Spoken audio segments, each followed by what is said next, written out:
Ladies and gentlemen, the very word secrecy is repugnant in a free and open society, and we are, as a people, inherently and historically opposed to secret societies, to secret oaths, and to secret proceedings.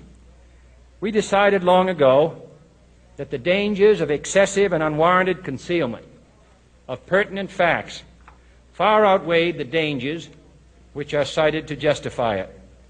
Even today, there is little value in opposing the threat of a closed society by imitating its arbitrary restrictions.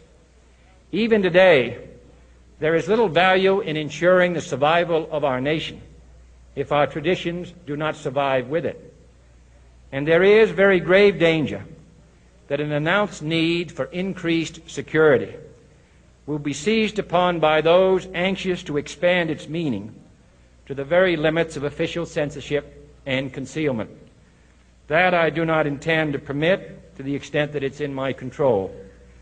And no official of my administration, whether his rank is high or low, civilian or military, should interpret my words here tonight as an excuse to censor the news, to stifle dissent, to cover up our mistakes, or to withhold from the press and the public the facts they deserve to know. For we are opposed around the world by a monolithic and ruthless conspiracy that relies primarily on covert means for expanding its sphere of influence, on infiltration instead of invasion, on subversion instead of elections, on intimidation instead of free choice, on guerrillas by night instead of armies by day.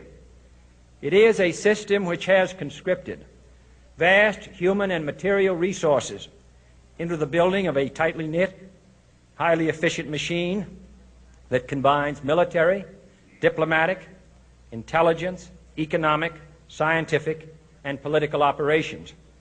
Its preparations are concealed, not published. Its mistakes are buried, not headlined. Its dissenters are silenced, not praised. No expenditure is questioned, no rumor is printed, no secret is revealed. No president should fear public scrutiny of his program, for from that scrutiny comes understanding, and from that understanding comes support or opposition, and both are necessary. I am not asking your newspapers to support an administration, but I am asking your help in the tremendous task of informing and alerting the American people. For I have complete confidence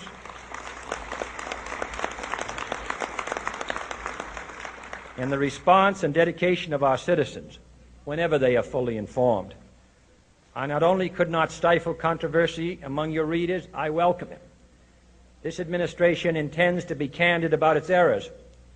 For as a wise man once said, an error doesn't become a mistake until you refuse to correct it.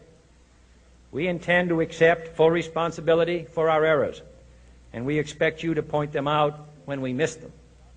Without debate, without criticism, no administration and no country can succeed, and no republic can survive. That is why the Athenian lawmaker Solon decreed it a crime for any citizen to shrink from controversy.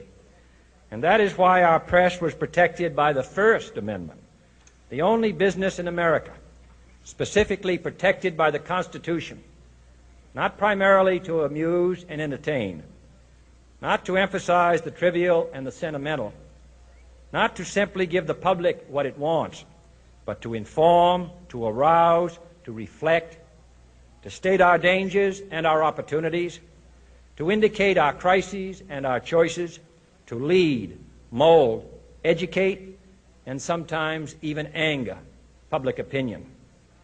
This means greater coverage and analysis of international news, for it is no longer far away and foreign, but close at hand and local.